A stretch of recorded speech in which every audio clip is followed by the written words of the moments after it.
So during the time in the 7th seed, I decided to open up a few packs, but I didn't do it all at one time. I did little by little, and here's the first half of the 7th seed's results. First up, Josh Smith.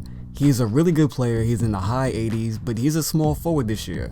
His rebounding is decent, his post game is decent. His shooting is much higher than he used to be in the past, I will say that. Like as you can see here, his mid-range is an 86, he can hit the 3-ball, strong dunk 95, he has a strong layup. But the issue is, his low post offense isn't good enough to really take on most other players. His ball security isn't the greatest. His speed is pretty average at best, but as a small forward, that changes things. I could just move him to the power forward position, but I already have Zach Randolph, who does grab a lot of rebounds regardless of his limited vertical ability.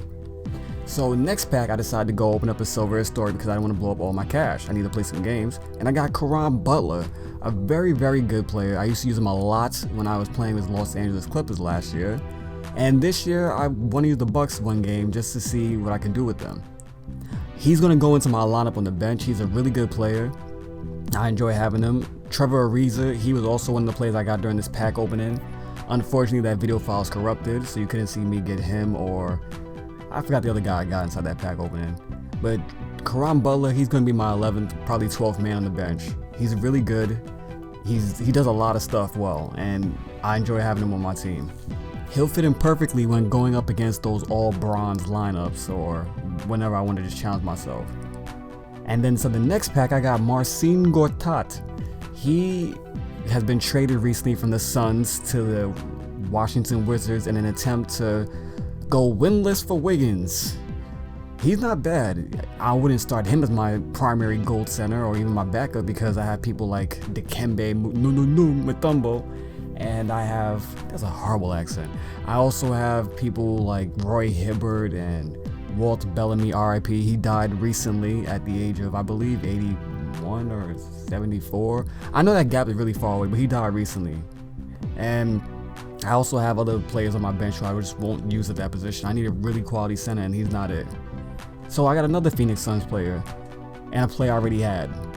Michael Beasley, he's not bad. He's a good offensive player, but I just don't trust him. Even with the height advantage he'll have, I just can't find a spot for him on my roster, on my lineup. I'd rather have people like Patrick Patterson or Rashad Lewis, who's even cheaper, so I decided not to use him, and I already had Nerlens Noel. I used him for the 8th seed and the 9th seed, so I'm done with him.